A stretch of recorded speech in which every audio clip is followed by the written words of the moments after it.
So often as women, we feel the burden of reproduction. So with me today is Emily Patel, and today's conversation is an honest look at infertility, modern options, and the kind of support women actually need when the path is not straightforward. Emily, thanks for joining us. Thanks so much for having me. I'm excited to be here and to talk more about your story and share a little bit about mine and about what we do at Hopeful Mama. I had a very, very invasive experience. And I'll tell you that, and the listeners, that I started this process at 31. I had been married since 26. And I think it was one of those situations where we're like, well, what's not happening here? And no matter what we did in our process, we didn't ever get the answers. We literally never got the answers to why. But that wasn't your story. Can you tell us your story? Sure. When I was 25, I was undergoing a heart procedure. And so I needed to come off my medication for that. And shortly after, I started feeling very funny. And I thought, gosh, why do I feel like this? I'm having headaches. I'm having a hard time sleeping at night. I'm feeling very hot.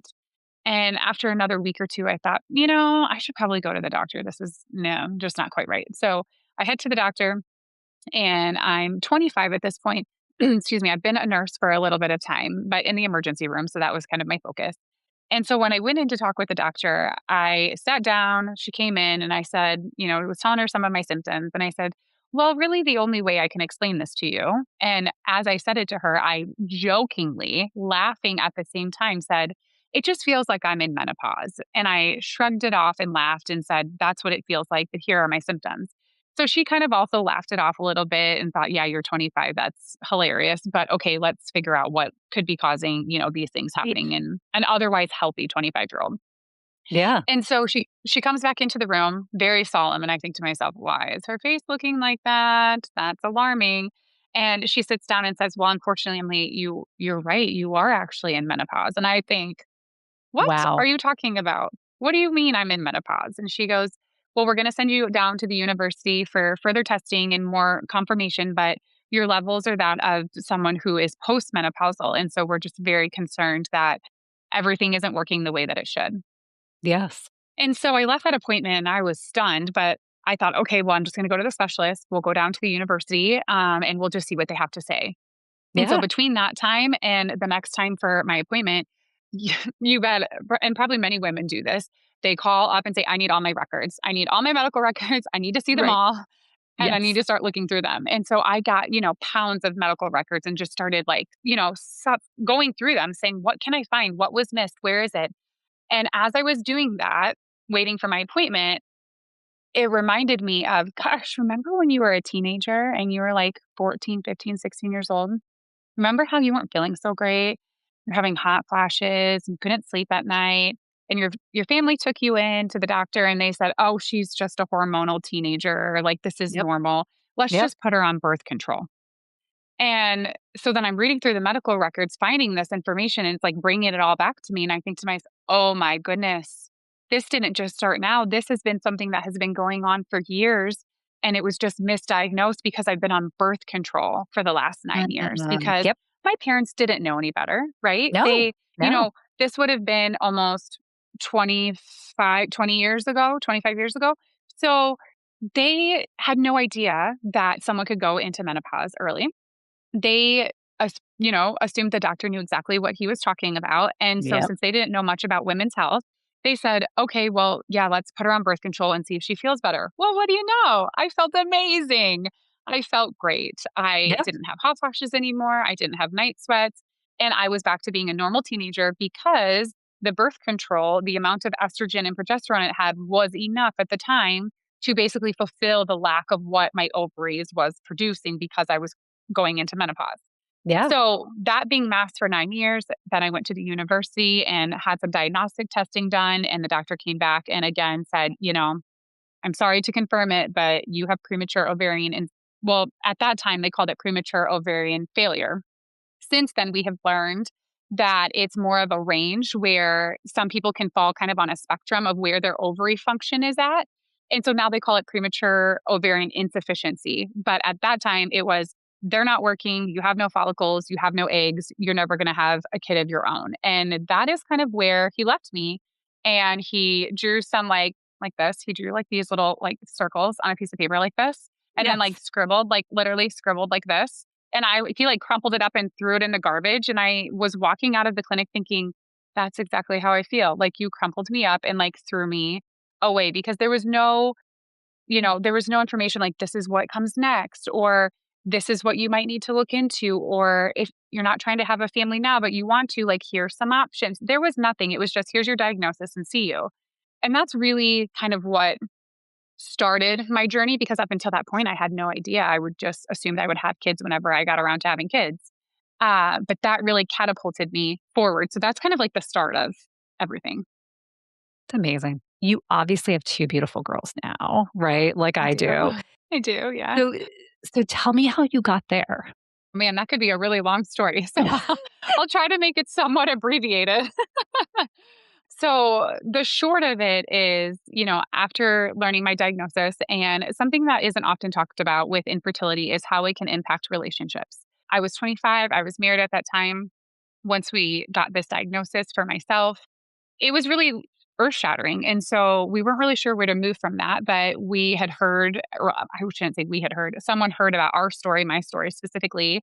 And there was a young couple basically who weren't going to stay together and they were about to have a baby. And so through a series of events, we ended up getting ready for a private adoption for this baby Oh, that yeah. within 2 months was going to be born. And, I felt so much that the stars had aligned. And I thought to myself, this is why. This is why I went into menopause because I was supposed to be at this point, at this time, to be ready to be this baby's mother because he was going to need a mom. And that's really what I believed. And so Yeah. with that, there's always a chance that something could go wrong, but in that moment, I just didn't feel like it. I didn't think anything would go wrong. Well, 2 days later, when we were getting loaded up to leave the hospital, the social worker called and said, Emily, unfortunately, I'm sorry, but birth mom changed her mind. You can't come back in and pick up the baby. And so in Iowa at that time, birth moms had 7 days to change their mind. It has since changed and it's much shorter now. But at that time, it was a whole week. And so we knew that that was a possibility. Again, we didn't think it would based on the relationship that we had with birth mom and birth dad, but that's what happened. And so we left that hospital with an empty car seat and drove home to a house with an empty nursery. And I tell you that part of my story, that part of thinking that, this adoption was going to be like the reason all of this happened and a sure thing and I would be a mom, that was devastating in and of itself, but it doesn't always share how impactful it was on a relationship and how people grieve differently and how people process loss differently. And so with that, I learned that after holding that baby who I was not genetically connected to in any way, shape, or form, that I was willing to do whatever it took to become a mom. And it didn't matter if I had to go through the waves or go through the ocean. There's actually a book called Hattie Peck that talks about a bird who goes through all of these things to find eggs. And that's like what I felt like. Like I would move mountains. And my husband at the time, he was not there. He was not willing to do whatever it took. And I was. We separated. And then a year later, I was working and I met my husband, Samir, who is a physician, and we met in the cafeteria line, whole story there. And after we started dating for a while, I needed to tell him kind of like, so, hey, by the way, I'm divorced and can't have kids. So I'm not sure if you want to keep, moving along here. Um, but he had already known, and that's another story in of itself. But through that, he said, can I look at your medical records? And I said, well, sure, that's really weird and awkward. But with that, when he looked through them, Yeah. he found that my uterus was just fine. And I thought to myself, well, what good is the uterus? Because I don't have any eggs. So Mhm. why do I need this uterus? And subsequently, or I should say coincidentally, when I was 25 and initially diagnosed, I actually went to a physician to have a hysterectomy because I thought, well, heck, if I can't have kids, why the heck am I going to I'm have not this needing uterus? every month. Yeah. Take the darn thing out and like, let's just be done with it. And the doctor at that time said, you're 25. I'm not going to be doing that. And I had no idea why he wouldn't do it. Well, thank God he didn't because Right? many years Yeah. later, I find out about donor eggs. And Samir says, well, honey, your uterus is great and it can carry a baby. You just would need to use donor eggs. And I said, what on earth are donor eggs? And so, even being in the medical field, I am an emergency room nurse. I still didn't know enough about women's health and reproductive health that I had no idea what donor eggs were. Like, that just speaks volumes about the lack of education there is and awareness around reproductive rights and women's health and the options that we have for family building, right? So I dove down headfirst into like, what are donor eggs? How does this work? Do we have a clinic that can do this? Like, what is all of this? So once we got married, we had found a clinic that we wanted to use close by us in Chicago. And so we started that process. And so that kind of got us there to the fact that I now have two girls. I have an 8-year-old and a 5-year-old through donor egg IVF. It's amazing.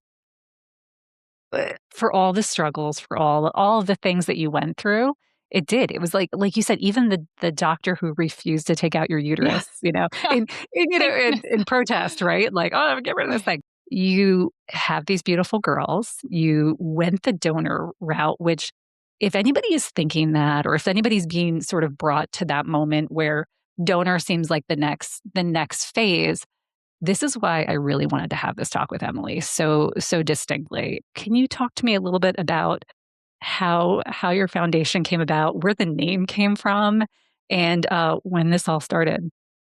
Sure, definitely.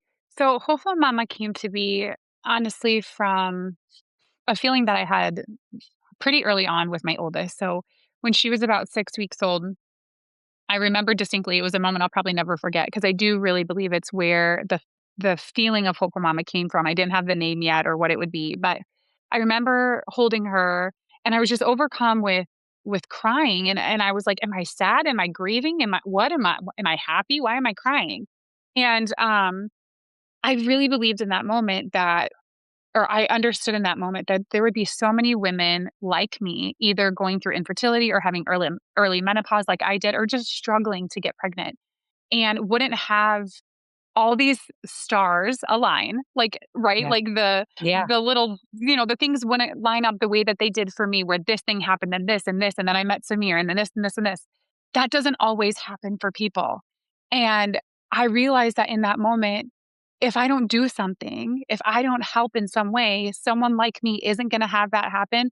And their lack of education, like mine, their lack of resources or support around them, or their lack of financial ability to pay for IUI or IVF or donor conception, they would never get to stand in their home holding their 6-week-old child. And I just was overcome with, I think, heaviness for that group of people.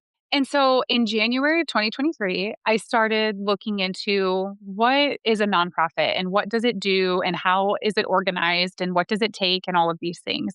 So I did a deep dive at the beginning of that year trying to decide what could we do? What could it look like? And so initially it was truly going to be a foundation that gave back to women who had the need for donor eggs. So however they needed to use them, they needed to use donor eggs. And so it would be a foundation that would give grants for financial, treatment, like to help offset the cost of treatment.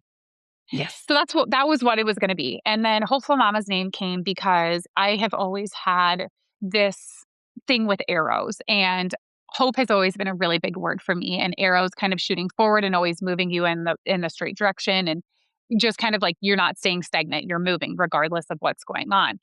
And then I was a mama. So then I just kind of like put Hopeful Mama together. Like, these women are hoping to become a mom. They are hopeful mamas. So that's kind of how that came to be.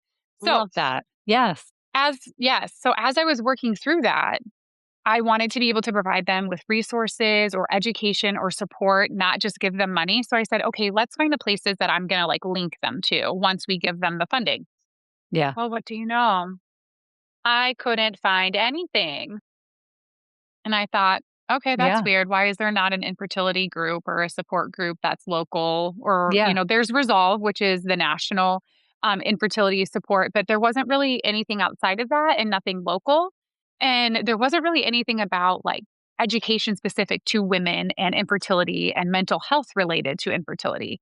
Yeah. And so I thought, what are we going to do about that? So, because of the lack of resources that I found, Hopeful Mama really then was launched in April of 2023. So, very short after starting the process in January.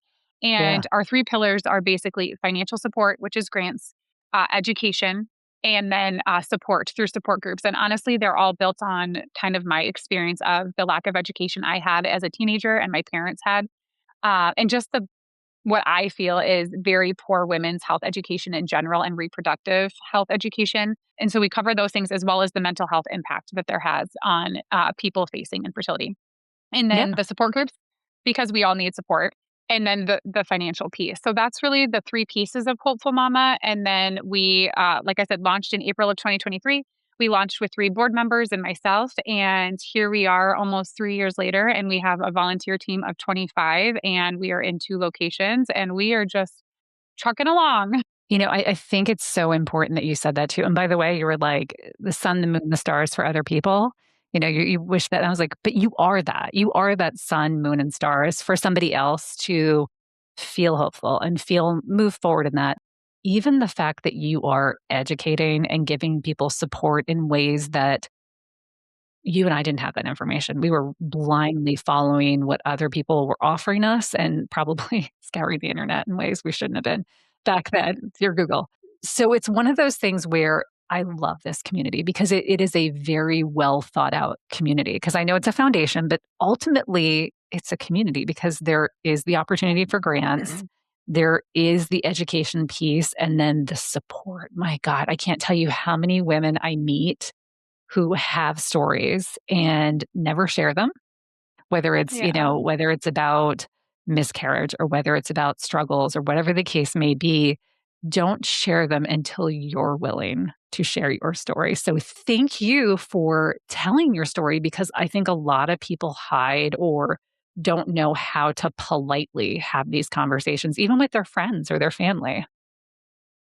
Yeah, it's really difficult, especially depending on your circle. Not everyone really understands what it feels like or what it looks like going through infertility.